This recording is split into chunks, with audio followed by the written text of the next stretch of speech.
Haleluya, puji Tuhan, kita live sekarang dan kita kembali belajar lagi. Di hari ini kita akan belajar dari John 16, Yohanes 16.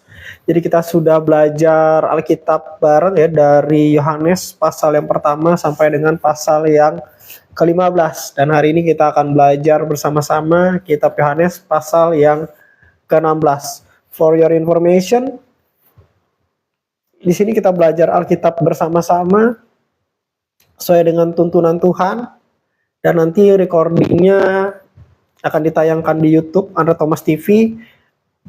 Tapi kita belajar bersama-samanya di dalam TikTok ya, dan nanti recordingnya bisa ditonton di YouTube Andre Thomas TV. Jadi sekarang kita belajar secara live langsung di TikTok, dan untuk recordingnya fullnya nanti akan kita upload di YouTube Andre Thomas TV. Jadi buat yang belum nonton kitab-kitab Yohanes yang sebelumnya, Yohanes 1 sampai 15 atau pesan firman Tuhan yang lain, bisa nonton di YouTube Andre Thomas TV. Puji Tuhan, hari ini kita akan belajar Yohanes pasal yang ke-16, dan saya berdoa di dalam nama Yesus, setiap kita yang mendengarkan, kita diberkati, dijamah, dilawat Tuhan. Amin. Yohanes 16. Semuanya ini kukatakan kepadamu supaya kamu jangan kecewa dan menolak aku. Kamu akan dikucilkan, bahkan akan datang saatnya bahwa setiap orang yang membunuh kamu akan menyangka bahwa ia berbakti bagi Tuhan. Mereka akan berbuat demikian karena mereka tidak mengenal baik Bapa maupun aku.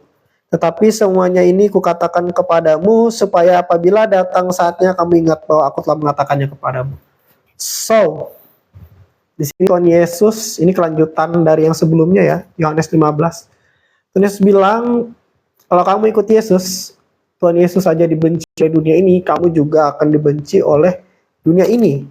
Kamu akan dikucilkan, bahkan dikatakan akan datang saatnya kalau orang bunuh kamu, mereka mengira mereka berbakti kepada Tuhan. Ya. Ini ditulis di Alkitab 2000 tahun yang lalu ya. 2000 tahun yang lalu, Tuhan Yesus sudah mengatakan, Rasul Yohanes sudah menulis di kitab ini, bahwa kalau ikut Yesus, kamu akan dibenci orang, bahkan orang akan berpikir dia berbakti kepada Tuhan ketika dia membunuh kamu. Jadi apa yang terjadi akhir-akhir ini ya, orang bom bunuh diri, mereka mengira mereka berbakti kepada Tuhan dengan ngebom gereja, dengan membunuh orang Kristen. Semuanya sudah ditulis di dalam Alkitab. Bahkan di Nigeria saat ini banyak orang Kristen dibunuh, dibantai karena mereka berpikir mereka melakukan itu untuk Tuhan. Semuanya itu sudah ditulis di dalam Alkitab. Jadi apa yang terjadi sekarang, penganiayaan, pembunuhan terhadap orang-orang Kristen hanya karena mereka pengikut Yesus, itu sudah dinubuatkan, dan semua yang dinubuatkan di Alkitab ini tergenapi. Karena ini adalah firman Tuhan yang hidup. Semua isi Alkitab ini adalah kebenaran firman Tuhan yang hidup. Bukan dongeng, bukan tulisan atau karangan manusia ya. Tetapi ini diilhamkan oleh Roh Kudus. Ini adalah firman Tuhan yang hidup, dan semua yang dikatakan di Alkitab ini adalah kebenaran. Semua yang dinubuatkan di Alkitab ini pasti terjadi, bahkan sudah terjadi sampai saat ini ya, sudah terjadi. Yang terjadi di Nigeria, pemboman gereja, penganiayaan orang Kristen, semuanya sudah ditulis di dalam Alkitab ya. Jadi orang-orang harus mengakui bahwa apa yang ditulis di Alkitab ini semuanya adalah kebenaran dan pasti terjadi. Puji Tuhan ya. Tidak salah kita percaya kepada Tuhan Yesus, karena semua yang dituliskan di Alkitab ini adalah kebenaran. Semua yang dinubuatkan itu adalah kebenaran dan pasti terjadi, dan itu terbukti. Haleluya, puji Tuhan. Berbeda ya, kalau yang lain biasanya tidak tergenapi, tapi Alkitab ini tergenapi. Hal ini tidak kukatakan kepadamu dari semula, karena selama ini aku masih bersama-sama dengan kamu. Nah, dikatakan ya, semua ini kukatakan kepadamu supaya kamu jangan kecewa dan menolak aku.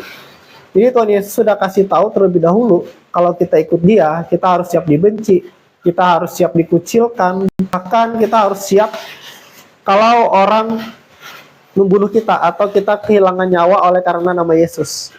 Jadi Tuhan Yesus ini mengatakan terlebih dahulu supaya kita tidak kecewa dan supaya kita tidak menolak Tuhan Yesus. Hal ini tidak kukatakan kepadamu dari semula, karena selama ini aku masih bersama-sama dengan kamu. Tetapi sekarang aku pergi kepada Dia yang telah mengutus aku. Dan tiada seorang pun di antara kamu yang bertanya kepadaku, kemana engkau pergi. Tetapi karena aku mengatakan hal ini itu kepadamu, sebab itu hatimu berduka cita. Namun benar yang kukatakan ini kepadamu, adalah lebih berguna bagi kamu jika aku pergi. Sebab jikalau aku tidak pergi, penghibur itu tidak akan datang kepadamu. Tetapi jikalau aku pergi, aku akan mengutus Dia kepadamu. Dan kalau Ia datang, Ia akan menginsafkan dunia akan dosa, kebenaran, dan penghakiman. Akan dosa karena mereka tetap tidak percaya kepadaku, akan kebenaran karena aku pergi kepada Bapa dan kamu tidak melihat aku lagi. Akan penghakiman karena penguasa dunia ini telah dihukum. Tuhan Yesus bilang, jujur adalah lebih berguna bagi kamu jika aku pergi. Sebab kalau Tuhan Yesus pergi, maka penghibur itu, penghibur di sini adalah Roh Kudus, akan datang kepadamu. Sewaktu Tuhan Yesus dalam rupa manusia, ya, Tuhan Yesus itu terbatas. Dia Tuhan, tetapi ketika Dia dalam rupa manusia, Dia terbatas. Tuhan itu omnipresent, tetapi ketika Tuhan Yesus dalam rupa Tuhan, dalam rupa manusia, Dia jadi terbatas. Karena manusia ini terbatas. Manusia itu tidak omnipresent. Saya saat ini ada di sini ya, di Palangkaraya, Kalimantan Tengah, di Indonesia. Secara bersamaan saya tidak bisa berada di Amerika atau di Afrika atau di Nigeria. Karena saya sebagai manusia, saya tidak omnipresent. Malaikat, iblis, mereka tidak omnipresent. Tetapi Tuhan itu omnipresent. Jadi waktu Tuhan Yesus dalam bentuk manusia, dalam rupa manusia, Dia tidak omnipresent. Dia tidak bisa berada dalam beberapa tempat sekaligus. Seperti Tuhan, ya, tidak bisa. Ketika Dia mau mendoakan orang, kadang Dia harus datang ke tempat orang itu. Dia tidak bisa bersama-sama, ada saat ini ada di Galilea, saat yang bersamaan Dia ada di Yerusalem. Ketika Tuhan Yesus dalam bentuk manusia, karena manusia itu terbatas. Tapi Tuhan Yesus bilang, adalah lebih berguna bagi kamu jika aku pergi. Karena jika aku pergi, maka penghibur itu, Roh Kudus itu akan datang, akan diutus kepada kita. Nah, Roh Kudus ini sifatnya adalah roh. Roh Kudus ini adalah Tuhan, pribadi Tuhan itu sendiri, dan Dia omnipresence. Jadi Roh Kudus yang ada di dalam saya saat ini, Dia juga ada di dalam saudara, Dia juga ada di dalam, let's say, siapa hamba Tuhan?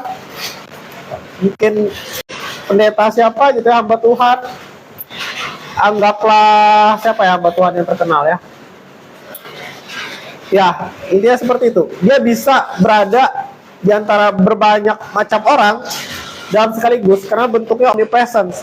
Roh Kudus bisa melakukan mujizat di tempat saya ini sekarang, menyembuhkan saya sekarang. Dia juga bisa menyembuhkan orang sekarang di Amerika, di Nigeria, di Jepang, di Korea. Karena Roh Kudus itu roh, dan Dia omnipresence. Jadi ketika Tuhan Yesus bilang adalah lebih berguna bagimu jika penghibur itu datang, jika Roh Kudus itu datang, karena Roh Kudus itu adalah Tuhan Yesus versi tidak terbatas. Tuhan Yesus versi omnipresence. Karena Dia roh, Dia tidak dibatasi jarak, waktu, dan tempat. Ya. Karena waktu, tempat itu Tuhan yang ciptakan. Nah, jadi kenapa Tuhan Yesus bilang adalah lebih baik kalau Roh Kudus atau penghibur itu diutus kepada kita? Karena Roh Kudus itu Tuhan Yesus versi yang tidak terbatas. Kira-kira bahasanya seperti itu. Masih banyak hal yang harus kukatakan kepadamu, tetapi sekarang kamu belum dapat menanggungnya. Banyak hal yang sebenarnya mau Tuhan Yesus ceritakan ke murid-murid, mau sampaikan ke murid-murid. Tetapi pada saat itu para murid masih belum bisa menanggungnya ya. Mereka masih belum cukup untuk bisa memahaminya. Tetapi ketika mereka suatu saat nanti dipenuhi Roh Kudus itu yang akan mengajarkan segala sesuatu kepada mereka. bahkan mengingatkan firman-firman Tuhan, apa yang sudah Tuhan Yesus ajarkan kepada mereka dengan pengertian, sehingga mereka bisa mengerti dan memahami maksud Tuhan. Tetapi pada waktu Tuhan Yesus sedang berbicara, pada waktu itu di kitab ini, para murid masih belum bisa menanggungnya. Banyak hal dalam hidup ini, Tuhan sebenarnya pengen berbicara banyak hal kepada kita. Tetapi pengetahuan kita sekarang, kita masih belum bisa menanggungnya. Kita masih belum bisa memahaminya. Tuhan Yesus juga pernah bilang, kamu tidak tahu apa yang kulakukan sekarang, tapi nanti kamu akan memahaminya. Sebenarnya banyak hal dalam hidup ini, Tuhan itu ingin menyampaikan banyak hal kepada kita. Hal-hal yang akan datang, tentang berbagai macam hal. Tetapi kadang-kadang kita masih belum siap atau masih belum bisa memahaminya. Nah, akan datang waktunya kita akan memahaminya. Terus, tetapi apabila ia datang, yaitu Roh kebenaran, ia akan memimpin kamu ke dalam seluruh kebenaran.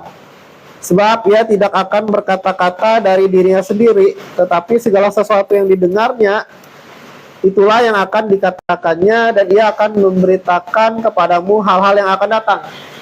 Jadi Roh Kudus ini bisa kasih tahu kita hal-hal yang akan datang. Hal-hal yang belum terjadi. Rencana-rencana si jahat, hal-hal yang akan terjadi di masa depan, rencana Tuhan dalam hidup kita, rencana Tuhan dalam hidup orang lain, planning Tuhan, apa yang akan Tuhan kerjakan. Roh Kudus ini sudah tahu dan dia akan menyampaikan kepada kita. Kalau kita bergaul dengan Tuhan, dekat dengan Tuhan, intim dengan Tuhan, menjadi sahabatnya Tuhan, Roh Kudus akan menyampaikan kepada kita hal-hal yang akan datang. Entah itu masa depan kita, entah itu rencana Tuhan, entah itu panggilan Tuhan dalam hidup kita, entah apa yang akan terjadi di masa yang akan datang. Tuhan akan kasih tahu ke kita ketika kita bergaul dengan dia. Ketika kita menjadi sahabatnya. Roh Kuduslah yang akan kasih tahu akan kita. Seringkali dalam hidup ini ya,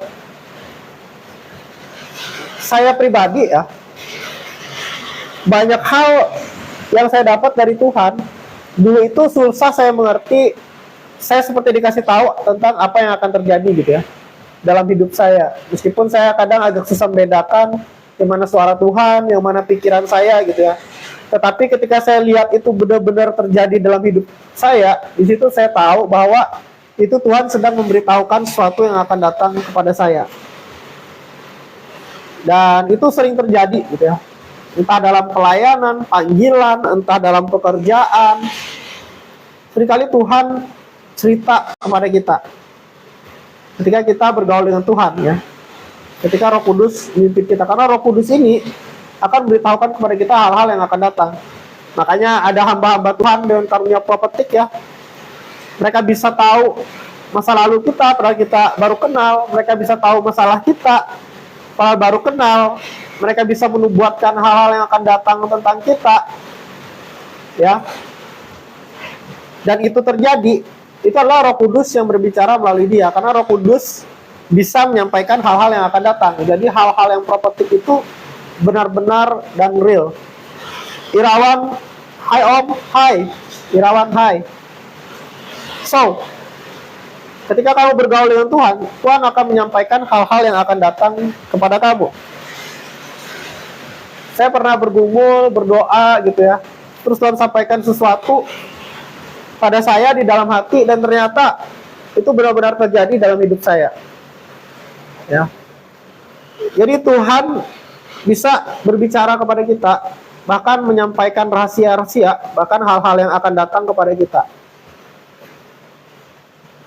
Ia akan memuliakan aku sebab ia akan memberitakan kepadamu apa yang diterimanya daripadaku. Nah, Roh Kudus, dia selalu akan memuliakan Tuhan Yesus. Nggak ada orang katanya dipenuhi Roh Kudus, tapi dia menghujat Tuhan Yesus. Atau menganggap Tuhan Yesus itu sesat. Atau menyampaikan Injil yang lain. Ya. Roh Kudus, dia pasti memuliakan Tuhan Yesus. Tuhan katakan, tidak ada orang yang mengatakan Yesus adalah Tuhan, kalau bukan oleh karena Roh Kudus. Atau orang dipenuhi Roh Kudus lalu dia menghujat Tuhan Yesus, itu nggak mungkin. Ya. Nah, bagaimana kita bisa membedakan Roh Kudus dengan roh yang lain? Roh Kudus dia pasti memuliakan Tuhan Yesus. Setiap apa yang dikatakan Roh Kudus pasti selalu sesuai dengan yang ditulis di Alkitab, di Bible. Kalau itu bertentangan dengan Alkitab, dengan yang di Bible, dengan firman Tuhan, maka sudah pasti itu bukan daripada Roh Kudus. Karena iblis pun bisa menyamar menjadi malaikat terang. Contohnya, banyak ajaran-ajaran sesat. Pemimpinnya mengatakan dia bertemu dengan malaikat, gitu ya. Dan malaikatnya bilang, kasih pengajaran seperti ini, dan bilang Yesus itu bukan Tuhan, Yesus itu cuma manusia. Lalu ada juga dia ketemu malaikat, dan malaikatnya bilang bolehlah punya istri lebih dari satu, padahal Tuhan Yesus mengajarkan cuma satu aja, gitu ya, sampai maut memisahkan. Nah, apakah itu benar-benar malaikat terang? No, itu adalah iblis yang menyamar, karena firman Tuhan katakan iblis itu bisa menyamar menjadi malaikat terang. Bagaimana kita memfilternya? Dari firman Tuhan. Kalau sudah tidak sesuai dengan firman Tuhan, dengan Bible, kita bisa pastikan itu bukan dari Tuhan. Itu bisa dari iblis yang menyamar, atau orang mengarang-ngarang, gitu ya. Makanya ada yang bilang dapat penglihatan, bikin kitab, lahir agama baru, gitu ya. Tapi tidak mengakui Yesus adalah Tuhan. Katanya dia ketemu Tuhan. Bisa jadi itu adalah iblis yang menyamar sebagai malaikat terang. Bisa jadi juga dia mengarang-arang, gitu ya. Nah, jadi kalau benar-benar dari Tuhan, pasti tidak bertentangan dengan Alkitab. Dan dia pasti memuliakan Yesus. Jadi Roh Kudus itu memuliakan Tuhan Yesus. Segala sesuatu yang Bapa punya adalah aku punya. Sebab itu aku berkata, ia akan memberitakan kepadamu apa yang diterimanya daripadaku. Tinggal sesaat saja dan kamu tidak melihat aku lagi, dan tinggal sesaat saja pula dan kamu akan melihat aku. Menarik ya kata-kata Tuhan Yesus ya. Saya ulangi ya. Tinggal sesaat saja dan kamu tidak melihat aku lagi, dan tinggal sesaat saja pula dan kamu akan melihat aku. Saya dengar yang baca aja bingung gitu ya. Dan ternyata nggak cuma saya, nggak cuma kita, bahkan murid-murid Yesus pun bingung. Mendengar itu, beberapa dari muridnya berkata seorang kepada yang lain, apakah artinya ia berkata kepada kita, tinggal sesaat saja dan kamu tidak melihat aku, dan tinggal sesaat saja pula dan kamu akan melihat aku, dan aku pergi kepada Bapa. Murid-murid bingung dengan perkataan Tuhan Yesus. Maka kata mereka, apakah artinya ia berkata tinggal sesaat saja? Kita tidak tahu apa maksudnya. Yesus tahu bahwa mereka hendak menanyakan sesuatu kepadanya. Lalu ia berkata kepada mereka, adakah kamu membicarakan seorang dengan yang lain apa yang kukatakan tadi, yaitu tinggal sesaat saja dan kamu tidak melihat aku, dan tinggal sesaat saja pula dan kamu akan melihat aku. Aku berkata kepadamu, sesungguhnya kamu akan menangis dan meratap, tetapi dunia akan bergembira. Kamu akan berduka cita, tetapi duka citamu akan berubah menjadi sukacita. Seorang perempuan berduka cita pada saat ia melahirkan, tetapi sesudah ia melahirkan anaknya, ia tidak ingat lagi akan penderitaannya, karena kegembiraan bahwa seorang manusia telah dilahirkan ke dunia. Demikian juga kamu sekarang diliputi duka cita, tetapi aku akan melihat kamu lagi dan hatimu akan bergembira. Dan tidak ada seorang pun yang dapat merampas kegembiraanmu itu daripadamu. Dan pada hari itu kamu tidak akan menanyakan apa-apa kepadaku. Aku berkata kepadamu, sesungguhnya segala sesuatu yang kamu minta kepada Bapa akan diberikannya kepadamu dalam namaku. Sampai sekarang kamu belum minta sesuatu pun dalam namaku, mintalah maka kamu akan menerima sesuai penuhlah sukacitamu.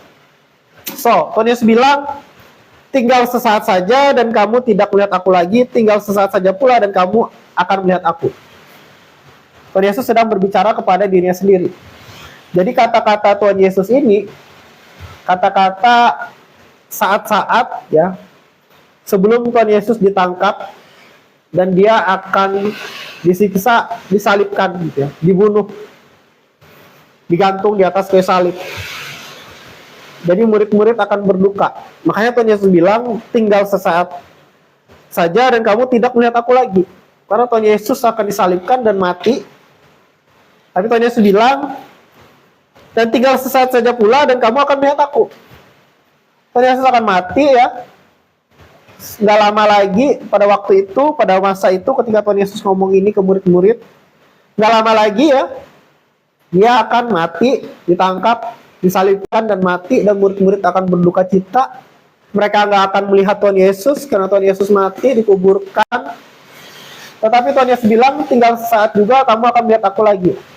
Karena Tuhan Yesus ternyata nggak mati ya, nggak cuma mati, tapi dia juga bangkit, dia hidup kembali, sehingga murid-murid bisa melihat Tuhan Yesus, bisa berjumpa dengan Tuhan Yesus lagi gitu ya.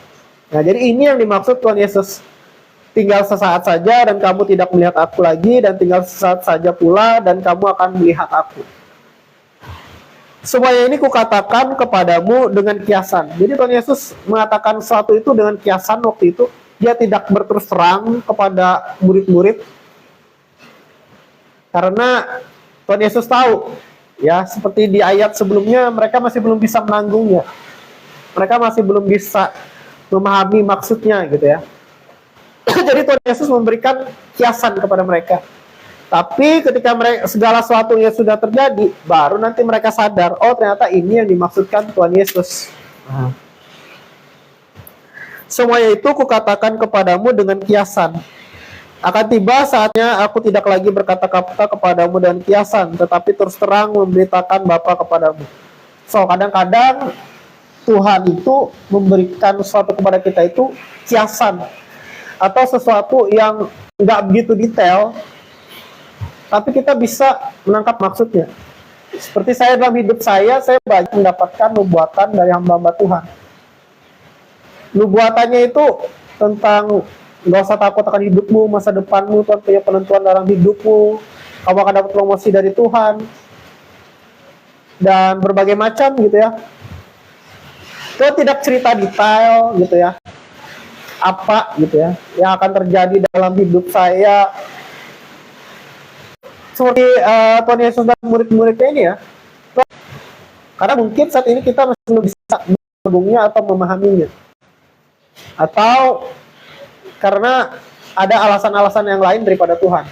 Nah, seringkali kita mendapatkan janji Tuhan atau Tuhan berbicara secara kiasan kepada kita. Bagaimana ya saya menceritakannya? Tuhan menyampaikan sesuatu secara kiasan bagi kita tentang mungkin masa depan kita, tentang sesuatu yang Tuhan ingin kita lakukan, kerjakan. Kadang Tuhan nggak kasih detail, tapi Tuhan kasih kiasan. Tapi meskipun Tuhan kasih kiasan, suatu saat kita akan mengerti. Amin. Pada hari itu kamu akan berdoa dalam namaku, dan tidak aku katakan kepadamu bahwa aku meminta bagimu kepada Bapa. Sebab Bapa sendiri mengasihi aku karena kamu telah mengasihi aku dan percaya bahwa aku datang dari Tuhan. Aku datang dari Bapa dan aku datang ke dalam dunia. Aku meninggalkan dunia pula dan pergi kepada Bapa. Kata murid-muridnya, lihat sekarang engkau terus terang berkata-kata dan engkau tidak memakai kiasan. Sekarang kami tahu bahwa engkau mengetahui segala sesuatu dan tidak perlu seorang pun bertanya kepadamu. Karena itu kami percaya bahwa engkau datang dari Tuhan. Jawab Yesus kepada mereka, percayakah kamu sekarang? Lihat, saatnya datang, bahwa sudah datang, bahwa kamu dicerai-beraikan masing-masing ke tempatnya sendiri, dan kamu meninggalkan aku seorang diri. Namun aku tidak seorang diri, sebab Bapa menyertai aku. Semuanya itu kukatakan kepadamu, supaya kamu beroleh damai sejahtera dalam aku. Dalam dunia kamu menderita penganiayaan, tetapi kuatkanlah hatimu. Aku telah mengalahkan dunia. Tuhan Yesus mengatakan hal-hal yang akan terjadi. Tuhan Yesus bilang, saatnya datang, bahkan sudah datang. Kamu akan dicerai-beraikan masing-masing ke tempatnya sendiri, dan kamu meninggalkan aku seorang diri. Ketika Tuhan Yesus ditangkap, sebelum itu terjadi, Tuhan Yesus sudah bilang, datang saatnya, kamu akan tercerai-berai, dan kamu meninggalkan Tuhan Yesus seorang diri. Meninggalkan aku seorang diri, Tuhan Yesus. Ketika Tuhan Yesus, dan gak lama setelah Tuhan Yesus mengatakan itu, apa yang dia nubuatkan itu terjadi. Tuhan Yesus ditangkap, dan murid-murid lari meninggalkan Tuhan Yesus seorang diri. Untuk menyelamatkan nyawa mereka, mereka lari meninggalkan Tuhan Yesus seorang diri.